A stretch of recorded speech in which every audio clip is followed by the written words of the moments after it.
Hey there, Digi-Scrappers. This is Trixie Scraps, coming at you with the next installment of Masters Monday. This is my video series where I teach you tips, tricks, and tutorials for your Digi-Scrapbooking hobby. Today, I'm going to be answering a request from one of my clients who wanted to know how to resize her 12 by 12 templates down to 8.5 by 11 pages. It's actually pretty simple, so let's get started. I have a couple of my templates open here in Photoshop Elements 10, and this is where I hear the collective cheer go up. I know a lot of you have been frustrated that I've been doing my videos in the full version of Photoshop because you're concerned that the things I do in Photoshop don't transfer over to Elements. So in order to make sure that I could show you all that what I'm doing here with these templates is applicable to Elements, I'm going to do it right in Photoshop Elements 10. And if you have a more recent version of Photoshop Elements, all of this should still apply. And if you have an older version as well, because really all this is resizing and moving things around. It's not a big deal. So there's a couple different ways that you can skin a cat in Photoshop with most things, and this whole process of resizing a template is no different. There's a couple different ways you can get it done.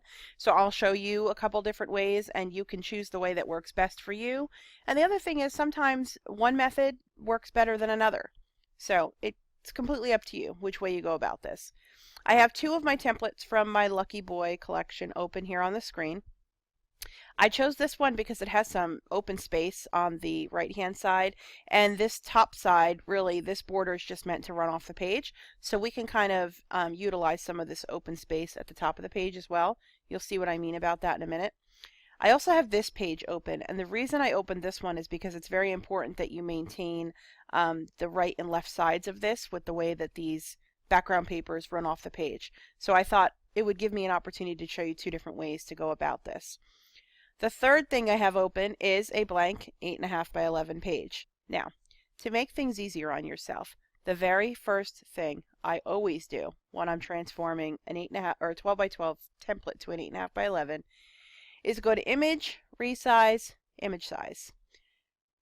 Just make it easier on yourself. Take the height of the page down to 11 inches. So we're going to have resolution 300, and the width and height are both going to be 11 inches. So we'll say okay. So all that's going to do is just take it now, so it's going to be an 11-inch square layout. Then you want to come over to your layers palette, and you want to click on the top layer, hold down your shift key and scroll all the way to the bottom and click on your background. Now you have all of those layers selected. Then you want to go over, click once with your move tool selected, and drag them all down to your 8.5 by 11 page. So you'll see this is already fitting, height-wise on your page because we've already done the resizing of that part. Now what I would do from here, because this page was aligned with the left-hand side of the page, is I would take all of these layers and I would drag them over so that the left side is still aligned. Okay, and then the very last thing you need to do is just make a little bit of adjustment for the elements that are falling off of the page on the right hand side. So I go through my palette and I figure out which layers I don't need to resize. So in this case it would be the background. I'm going to hold down my control key, click the background to unselect that, click that little paper layer at the bottom to unselect that, and the arrows are all not selected. Everything else will shrink. So we're going to go ahead and resize from a corner. And you just kind of have to go back and forth, top to bottom, until you get it looking kind of the way that you want.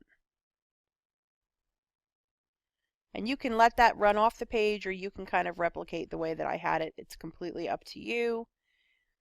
And then once you've got it looking the way you like, you click the check mark, and you're done. Now the only other thing you might want to do is go back to this arrow border and maybe resize it a little.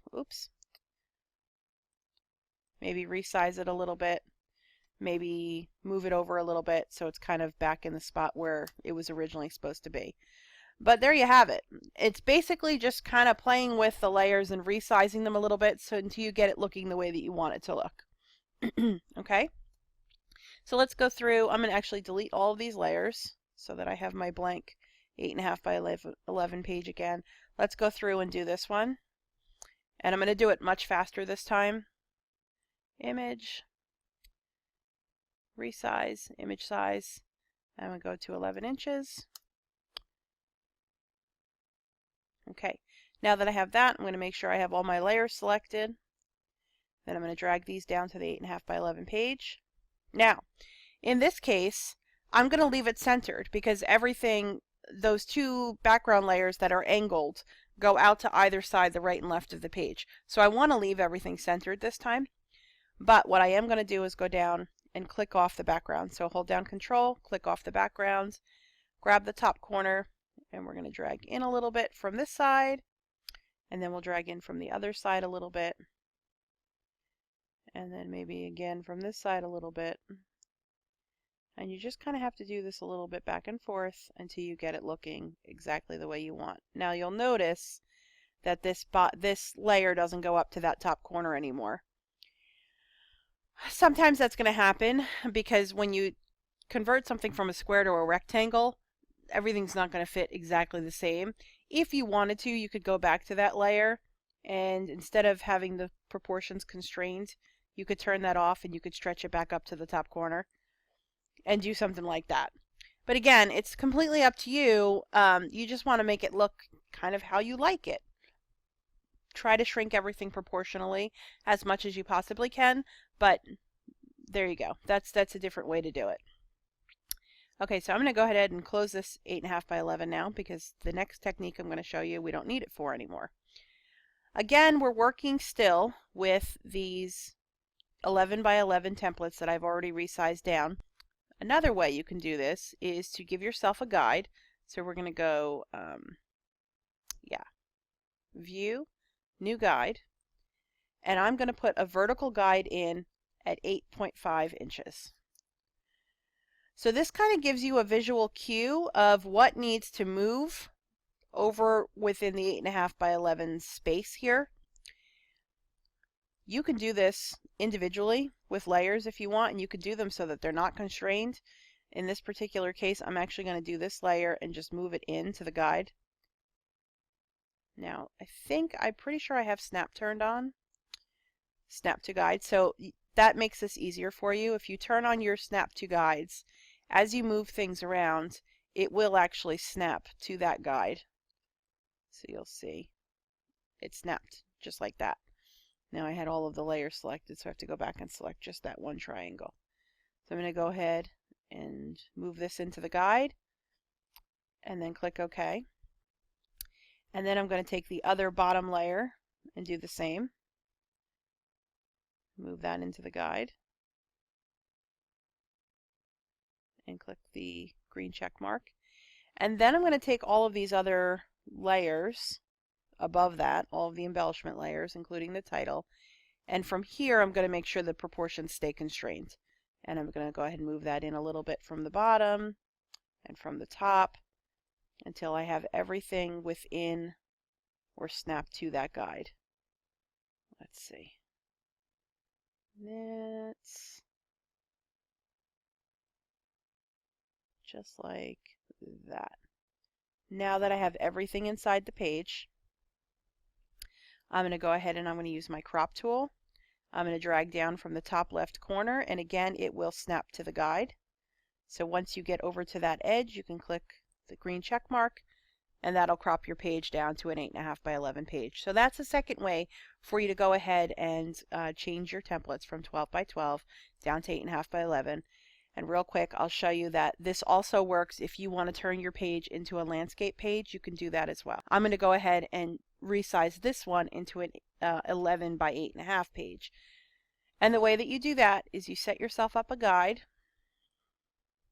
and instead of it being a vertical guide, you want it to be a horizontal guide. And if you take 8.5 away from 11, you get 2.5. So then you click OK, and that will set you up the bottom half of your page as an 8.5 inch wide or inch high page and 11 inches wide. Now we're going to go through the same method we did before. We're going to select all of the layers that we want to resize so it gets underneath that guide. And that's pretty much everything except the two paper layers on the bottom. And I think I'm actually going to unselect the arrows again because I don't really want to resize those too much. I'm going to go from the top corner, drag down until we're underneath that guide. Click the check mark, go to our crop tool and we'll crop from the bottom left corner until we get to that guide, and then we'll click OK. And there you have it. It's perfectly resized to 8.5 by 11 landscape or 8.5 by 11 portrait. It's a pretty easy thing to do. I hope this video helped you out a lot. Please give it a thumbs up if you enjoyed, and as always, feel free to leave me a comment below and let me know, how can I help you in a future episode of Masters Monday? Thanks so much for watching. Have a great day. Bye-bye. Now that I have that fixed, I'm actually going to take my saturation back down to 0. And now is where the magic comes in. We're actually going to change the hue. Now, you can see if I go this way, it turns really purple. So that's not what we want to do. We actually want to turn it this way.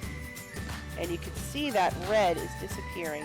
And maybe just to kind of show you what I mean, I'm going to turn this saturation way back down.